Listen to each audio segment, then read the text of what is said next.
퇴근길 시사 프로그램의 완결판. 최영일의 YTN 뉴스 정면 승부.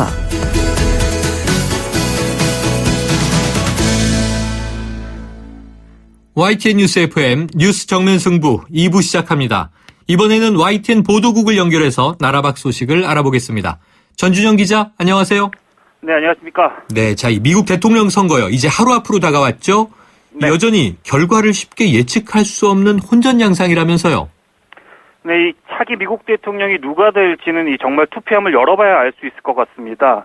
최근 여론조사 결과들을 보면 민주당 힐러리 후보 그리고 공화당 트럼프 후보의 지지율 격차가 미미해서 누가 확실히 우세하다고 말하기 힘든 상황입니다. 네. 물론 이 트럼프보다는 힐러리가 우세하다는 여론조사 결과가 많기는 한데요. 대부분 오차 범위 내에 근소한 차이여서 의미를 부여하기는 어려울 것 같습니다. 다만 미국 대선은 이 총 득표수가 아니라 각 주별로 배정된 선거인단을 누가 많이 확보하느냐에 따라서 승패가 갈리는 건데요. 현재 판세를 보면 힐러리가 트럼프보다는 최소 50명 이상 선거인단을 더 많이 확보한 것으로 분석되고 있습니다. 하지만 이 트럼프가 승부처로 꼽히는 러스트벨트, 즉 이 쇠락한 중서부 공업지대에서 선전을 펼치고 또 이 플로리다를 비롯한 초접전지에서도 승리를 하면 역전도 가능한 것으로 전망되고 있습니다. 네. 정리를 해보면 현재 판세는 힐러리의 근소한 우세다. 하지만 트럼프가 끈질기게 추격하고 있다. 이렇게 볼 수 있는데요.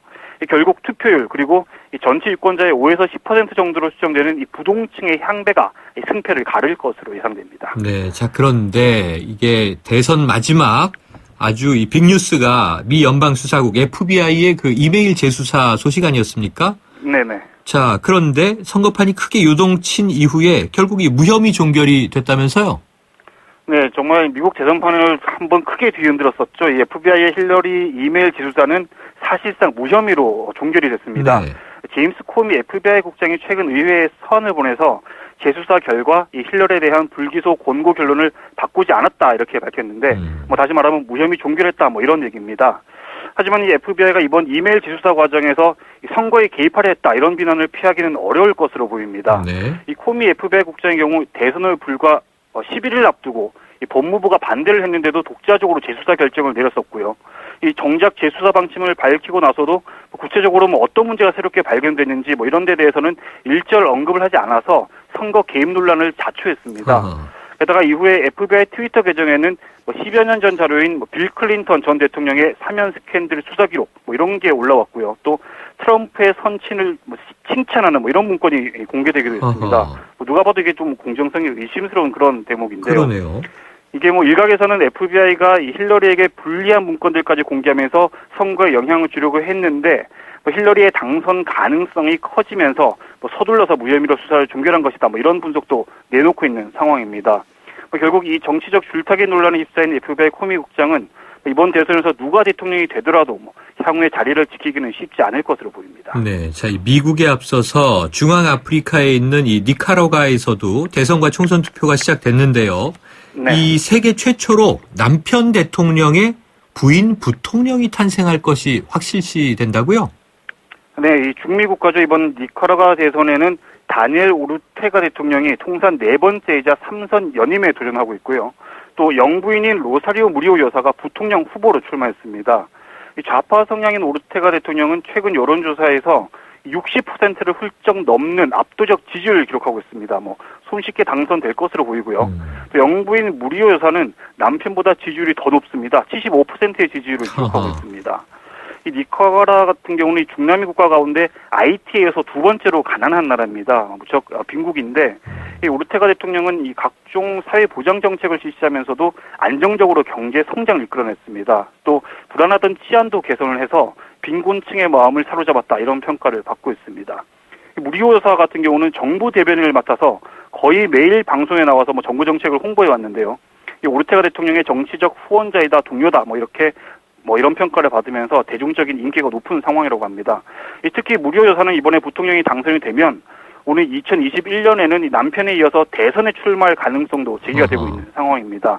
하지만 이렇게 이 오르테가 대통령의 친족 그리고 자녀들이 정책의 요직을 맡고 있는데 이런 부분을 두고 이제 과거 42년간 장기 집권했던 소모사 독재 정권 행태를 답습하고 있다 이런 비판도 나오고 있는 상황입니다. 네, 자, 다른 소식 하나 더 보죠. 이 인도 수도 뉴델리가 극심한 대기 오염 때문에 도시 전체가 이 가스실처럼 변했다고요? 네, 정말 심각한 상황인 것 같습니다. 뉴델리에서는 지난달 30일에 이 폭죽을 터뜨리는 빛의 축제 디왈리라는 게 열렸습니다. 네. 그런데 이 사람들이 이렇게 폭죽을 사정없이 터뜨린 이후에 지금까지 계속 이제 심각한 대기 오염이 이어지고 있는 건데요. 이 초미세먼지 농도가 최근 일주일간 세계보건기구 WHO 기준치의 무려 30배를 넘어섰습니다. 때문에 주민 건강은 물론 경제 활동에까지 비상에 걸렸는데요. 이 델리주 정부 총리 같은 경우는 이 뉴델리의 공기를 보고는 도시 전체가 마치 가스실로 변한 것 같다, 이렇게 말하기도 했습니다. 대기 오염의 여파로 지금 이 뉴델리 초, 중, 고등학교는 모두 4일간 휴교에 들어갔고요. 닷새 동안 시내의 모든 건설 공사 그리고 철거 작업이 중단됐습니다. 또 40여 년 전에 건립돼서 대기 오염의 주범으로 지금 지목받고 있는 이 반다르푸르 화력 발전소가 있는데 이 발전소도 열흘간 가동을 중단하기로 했습니다. 이 전문가들 같은 경우는 이 극심한 대기 오염 때문에 시민들이 뉴델리를 떠나고 있다면서 이 생산성도 낮아지고 도시 경제에 심각한 악영향을 줄 것이다, 이렇게 우려를 하고 있다고 하는데요. 실제로 지난 3년간 뉴델리의 부동산 가격이 20% 넘게 떨어졌는데 그 주된 원인이 이 대기 오염으로 인한 수요 감소 때문이라고 합니다. 네, 자 오늘 소식 여기까지 듣죠. 고맙습니다. 네, 고맙습니다. 지금까지 YTN 국제부의 전준형 기자였습니다.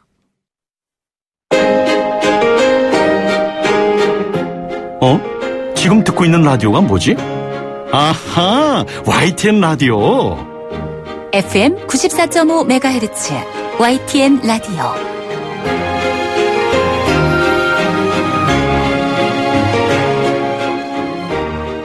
네, 지금부터 이 파란의 새누리당 상황을 좀 알아보겠습니다. 새누리당 지도부 가운데 유일했던 이 비박계였죠. 강석호 최고위원 오늘 스스로 물러났고요. 김무성 전 대표는 긴급 기자회견을 열고 대통령의 탈당과 당 지도부 사퇴를 촉구했습니다. 하지만 이정현 대표를 비롯한 지도부는 요지부동인데요. 위기 극복, 사퇴 수습이 이유이긴 합니다만 이 버티기가 길어지면서 상황은 오히려 더 꼬여가는 것 같습니다. 이 새누리당의 황영철 의원을 연결해서 이야기 들어보겠습니다. 황 의원님, 안녕하십니까? 예, 황영철입니다. 네, 자 오늘 아침에 결국 이 강석호 의원 최고위원직을 내려놨는데요. 어떻게 보셨습니까? 강석호 최고위원께서 지금 당 지도부 전체가 퇴진하는 그런 모습을 보이고 싶어서 매우 고민을 좀 많이 하셨습니다. 네네. 그런데 그렇게 뜻이 이루어지지 않으니까 이제 본인이라도 먼저 사퇴를 해서 좀 물꼬를 터 봐야 되겠다, 이런 이제 고뇌에 찬 결단을 하셨다고 보고요. 네. 저희들 오늘 3선 이상 의원들이 모여서 이제 회의를 했는데 네. 그 회의에서도 강석구 최고위원이 참석해서 이러한 회의안을 좀 전해 주셨습니다. 저희들은 강석구 최고위원의 사퇴를 지지하고 조속히 이정현 대표를 비롯한 당 지도부의 전면 퇴진을 강력하게 요구하고 있습니다. 네, 그렇군요. 그런데 오늘 아침 이 최고위원회를 보니까요. 정진석 네. 원내대표는 불참하지 않았습니까? 네네. 그럼 정진석 원내대표 입장은 어떤 걸로, 무엇이라고 보세요? 사실 정진석 원내대표의 경우에는 당 지도부가 퇴진할 경우에 임시로 비대위원장의 역할을 좀 해야 됩니다. 네네. 새로 비대위가 꾸려질 때까지. 그리고 저희 의원들은 정진석 원내대표가 지금까지 그래도 이 당청 관계라든지 또 국회 운영 과정에서 나름대로 중심을 잘 잡아왔다고 저희들은 평가하고 있어요. 네네. 그래서 그런 비대위 구성 때까지의 중간 역할은 정진석 원내대표가 해주는 게 좋다고 보고 있습니다. 네, 그렇군요. 이전에 바로 원유철 당시 이 네. 원내대표 상황이 거의 그대로 오버랩이 되는데요. 네네. 자, 하지만 중요한 점은 이건 것 같습니다. 이정현 당대표를 비롯해서 지금 최고위원 지도부는 못 물러난다 이 얘기죠, 현재? 이정현 대표의 태도가 참 지금 애매합니다. 네. 본인은 이제 끝까지 물러나지 않겠다는 표현보다는 시간을 달라는 이제 그런 입장을 내놓고 있어서요. 네. 그 진위에 대해서 저희들이 이제 의구심을 좀 갖고 있는 겁니다. 네. 그러니까 어느 정도까지 본인에게 시간이 필요한 건지, 어떤 역할을 하고 물러날 건지에 대해서 좀 더 명확하게 입장을 표명해 주면 저희들이 그 입장에 대해서 나름대로 판단을 낼 텐데 네네. 현재로서는 시간을 달라고 하지만 분명히 언제까지 어떻게 소임을 마무리하고 퇴진하겠다는 의사가 정확하게 나오지 않아서 이것은 시간 끌기용이 아니겠느냐 그런 의구심을 보내고 있죠. 결국은 네. 이렇게 가다가 좀 퇴진 압박이 약해지는 것을 기다려서 지속적으로 대표직을 수행하겠다는 뜻이 아니겠느냐. 저희들은 지금 이렇게 의구심을 갖고 있고요. 그래서 좀 더 또 주어진 시간이 그렇게 많지 않습니다. 국민들은 우리 새누리당의 쇄신과 변화를 촉구하고 있는데 시간이 가면 갈수록 저희 새누리당의 지지는 철회될 것이고 결국 그러면 앞으로 우리 새누리당의 앞날은 더욱 어두워질 거라고 보고 있어요. 그래서 우리에게 주어진 시간이 많지 않기 때문에 조속하게 결단을 내리고 우리 새로운 인물들이 국민 요구에 부응하는 당을 다시 재건할 수 있도록 그런 기회를 만들어 주셔야 된다 이렇게 보고 있습니다. 네, 의원님 제가 여쭙고 싶었던 거를 다 말씀해 주셨는데, 네네. 언제까지 어떻게 왜 버티겠다는 거냐 그게 궁금했는데 의원님도 모르시는군요.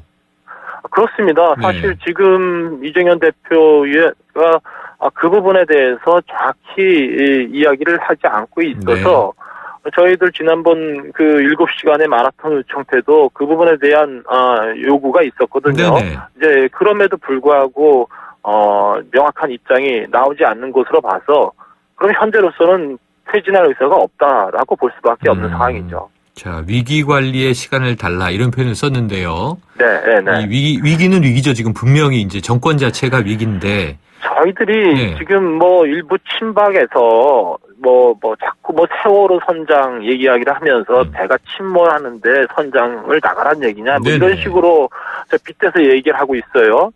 저희들이 얘기하는 것은 침몰한 배에서 선장을 내쫓겠다는 것이 아니라 침몰의 위기에 빠뜨린 대표, 당 지도부에 대해서 책임을 묻고자 하는 것이고요.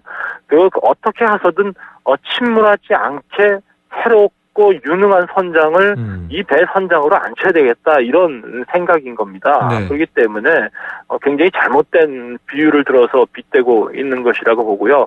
굉장히 저희들과는 동떨어진 현실 인식을 하고 있다. 그리고 국민의 목소리, 국민의 요구를 전혀 지금 인식하지 못하고 있다 이런 생각입니다. 네, 오늘 김무성 전 대표의 이 아주 강한 언급이 나왔습니다. 이 탄핵까지도 나왔더군요. 헌법 가치를 위반한 대통령은 탄핵의 길로 가는 것이 헌법 정신이지만 이 전제를 달고 결국은 이제 이 국민적 충격을 고려해서 거국 중립 내각 구성하자라는 얘기지만 이 하야에 준하는 이선 후퇴 이렇게 이해해도 되겠습니까? 저희가 구체성 있게 대통령의 탄핵과 하야를 거론하지는 않습니다. 중요한 것은 어떻게 해서든 국정 공백을 최소화시킬 수 있는 방안이 무엇이냐. 현실적으로 대통령께서 국정의 중심에 설 수도 없고 또 향후 장기간 그런 시간이 이어질 거라고 보고 있는데 그러면 우리 국민들은 어떻게 되겠습니까? 그리고 우리나라는 어쨌든 계속 발전해 나가야 되지 않겠습니까?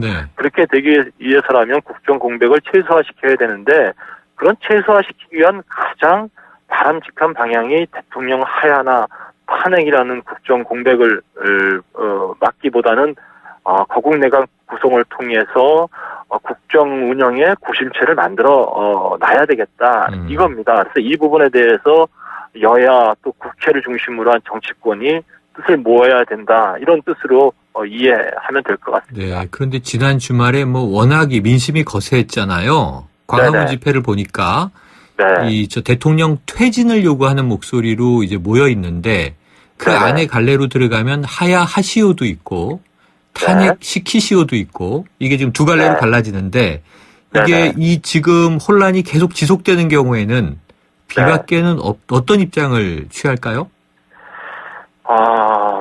저희들은 일단 이 혼란을 가장 빨리 좀 수습하는 방향을 찾아서 노력을 해야 된다고 생각하고 있습니다. 그러기 위해서 저희들 좀 매일같이 모여서 논의도 하고 또 대책도 강구하고 있고요. 그러나 국민들이 지속적으로 이 국민들의 마음을 이해하지 못하고 인식하지 못하는 그런 대통령과 또 여당 지도부의 모습이 계속될 경우에 과연 우리 국민들이 어떻게 하실까 많은 걱정스러운 마음으로 바라보고 있습니다. 네, 자 지금 또 하나 이제 꼬여 있는 숙제가 이 김병준 총리 내정자 문제인데요. 네네. 지금 야당은 이제 지명 철회를 요구하고 있고 사퇴하라는 이야기도 있었지만 본인은 이제 사퇴 입장은 아닌 것으로 지금 계속 나오고 있으니까 네네. 이 영수회담 빨리 응해라 청와대는 또 이 답답해 하는데 이 김병준 내정자 문제 어떻게 보십니까? 어쨌든 김병준 총리가 지금 상황에서 국회 청문회와 또 국회에서의 의결을 통한 인준 과정을 성공적으로 이끌어내기는 어려운 상황이라고 보고 있습니다. 네. 저희 새누리당 내에서도 김병준 총리 내정을 발표하기 이전에 야당을 비롯한 여야 정치권, 국회와 협의를 통해서 발표가 됐으면 참으로 이제 좋았겠다 하는 아쉬움들이 좀 있거든요. 네. 그런 상황에서 김병준 총리가 주어진 절차에 따라서 총리를 인준받기는 어려운 상황이 되었다고 보고 있고요. 그렇다 치더라도 내정받은 김병준 총리 보고 스스로 사퇴하라는 것은 또 김병준 총리에게 너무 가혹한 요구라고 보고 있습니다. 이 문제를 푸는 방법은 대통령께서 총리 지명을 일단 철회하고 또 국회에서 여야와의 협의를 통해서 새로운 총리 후보를 다시 이렇게 추천을 받아서 임명하시던지 아니면 최대한 설득해서 그래도 김병준 총리라는 좋은 인물에 대해서 여야가 좀 수용해 달라는 그런 합의를 이끌어내든지 이런 방법을 통해서 이 문제를 풀어가야 된다고 보고 있고요. 네. 어쨌든 뭐 야당에서 여야 영수회담의 조건을 몇 가지를 내놓고 있습니다만 적어도 이런 총리 지명의 철회를 통한 거국 내각 구성에 대한 방향의 부분에 대해서는 먼저 대통령께서 일정한 방향을 좀 제시해 주고서 그런 결과를 좀 예측할 수 있도록 뭔가 안을 내놓으시고 그것을 가지고 영수회담에 임하면 좋겠다 이런 생각을 갖고 있습니다. 네, 자 그런가 하면요 어제와 오늘 아침에 이게 참 국민들이 또 이 기가 막혀 하는 장면이 연출이 됐는데요. 어제 오전 10시에 우병우 전 청와대 민정수석이죠. 이 검찰에 출두하는 장면에서 그 기자를 쏘아보는 장면 크게 화제가 됐고요. 지난 밤 사이에 이제 조사를 받는 중에 한 장면인데 이 우병우 전 민정수석이 상당히 여유롭게 이제 웃고 있고 그 앞에 조사해야 할 검사들은 정자세로 앉아 있고 이런 사진이 또 화제가 됐거든요. 황제 조사 이렇게 부르고 있는데요. 이 때문에 이제 많은 국민들이 이래서 특검으로 가야 되는 것 아니냐, 검찰 수사 어떻게 믿느냐 이런 얘기가 나오고 있습니다. 어떻게 된다고 생각하세요? 저도 TV를 통해서 우병우 전 민정수석의 검찰 출두 장면을 지켜봤는데요. 제가 보기에도 참 저런 모습으로 대통령 옆에 있었으니 대통령이 제대로 정말 국정을 이끌어가게 했을까라는 생각이 들 정도입니다. 적어도 그 자리에 나올 때 그동안 있었던 여러 가지 의혹들과 또 대통령을 이 지경으로 만든 부분에 대해서 국민들에게 죄송하다, 여러 가지로 잘못했다 라는 정도의 메시지는 국민들에게 주셨어야죠. 그렇지도 않고 그리고 또 검찰 조사를 받는 건지 조사를 하는 건지 그걸 의심케 하는 장면들을 이렇게 언론에 노출되게 함으로써 국민적 공분은 더 커가고 있다고 보고 있고요. 그리고 어쨌든 이 검찰이 이번 우병우를 비롯한 최순실 사건에 대한 사태에 대한 검찰의 조사 수사는 국민들이 대한민국 검찰을 믿어도 되느냐, 믿을 수 없는 조직이냐를 판단하게 하는 매우 중요한 운명이 걸려 있다고 보고 있습니다. 그래서 검찰이 이 부분에 대해서 정말 냉정하게 국민들의 이런 요구를 되살펴 봐야 된다고 보고 있습니다. 네, 자, 이 비박계가 요구하고 있는 부분들이 받아들여지지 않으면 차선책은 뭔가 궁금한데요. 오늘 의원님께서 이 특단의 대책이라는 언급을 하셨죠? 네네. 어떤 방안인가요? 일단 저희들이 당 지도부 사퇴를 압박하기 위해서 저희는 압박의 수위를 좀 높여야 된다라고 의견을 모았고요. 네. 정말 끝까지 당 지도부가 사퇴하지 않을 경우에는 일단 당 지도부를 불심히하는 형태의 우리가 네. 새로운 또 다른 임시 지도부를 만드는 형태 이런 것까지도 고민하고 있습니다. 또 그렇군요. 일부 의원님들께서는 결국 분당으로 갈 수밖에 없는 상황이 아니겠느냐라는 말씀도 있으셨습니다만 저희들은 그래도 새누리당이 어려운 가운데 있긴 합니다만 새누리당을 지켜내고 또 하나의 모습으로 가기 위해서 최대한 일단 노력하겠다. 네. 이런 생각입니다. 자, 지금 청취자 0917님이 질문을 하나 보내주셨는데요. 의원님 네. 한번 답변 주시죠. 이 대통령이 지금 오늘 네. 김무성 전 대표 등 비박계 요구에도 불구하고 탈당을 하지 않는 경우에, 자진 탈당을 네. 하지 않는 경우에 네. 그럼 대통령을 당 윤리위에 제소해서 출당시키는 방법은 없습니까? 이런 질문인데요. 그러면 이게 당적을 출당 네네. 조치로 정리하는 방법이 가능한가요? 일단 김무성 대표께서 대통령의 탈당을 요구하긴 했습니다만 네. 대통령의 탈당 문제에 대해서는 우리 당내에서도 의견이 조금 엇갈리고 네, 있습니다. 네. 왜냐하면 잘못된 부분에 대해서 엄정하게 수사도 받으셔야 되고 또 책임질 부분은 네. 책임져야 되겠습니다만 그래도 우리가 만든 대통령이니까 끝까지 의원님, 네. 우리가 이렇게 탈당을 먼저 요구하는 모습은 네. 오히려 오늘 말씀 국민들에게 여기까지 듣겠습니다. 네. 네, 오늘 말씀 알겠습니다. 고맙습니다. 네네. 지금까지 새누리당의 황영철 의원이었습니다. 지금 듣고 계신 20초짜리 광고만으로는 프리미엄 지식산업센터 원익캐슬의 수많은 베네핏을 다 전할 수 없습니다. 당신의 비즈니스 환경이 더 큰 성공을 뒷받침할 수 없다고 생각한다면 지금 검색하세요. 프리미엄 지식산업센터 원익캐슬 동원건설산업. 아유, 세 단계 종이 또 걸렸어? 정말 제본 하나 하려다가 미치겠네. 내가 진작 현대오피스로 바꾸라니까 오늘 다 날 셀 거야. 이제 스트레스 받지 마세요. 사무기기 전문기업 현대오피스가 책임지겠습니다. 사무기기의 올바른 기준. 현대오피스. 배우 박소연, 밤마다 걱정입니다. 제발 대리운전 불러서 귀가해주세요. 사고라도 나면 여우와 토끼는 누가 먹여 살려요. 2588 있잖아요. 좌우로 정렬 2588 눌러줘요 2588 올뉴 제규어 F페이스 탄생. 제규어의 스포츠카 F타입 DNA를 그대로 물려받은 가장 제규어다운 SUV. SUV가 표현하는 스포츠 드라이빙이란 바로 이런 것이다. 제규어 단 하나의 퍼포먼스 SUV 올뉴 제규어 F페이스. 새 차 살 때는 장기 렌터카 SK 똑똑한 장기 렌터카 똑똑한 가격 주유소 할인 SK 똑똑한 장기 렌터카 꼭 비교해보세요. 가격도 혜택도 SK 렌터카에서. SK 똑똑한 장기 렌터카. 2부 마칩니다.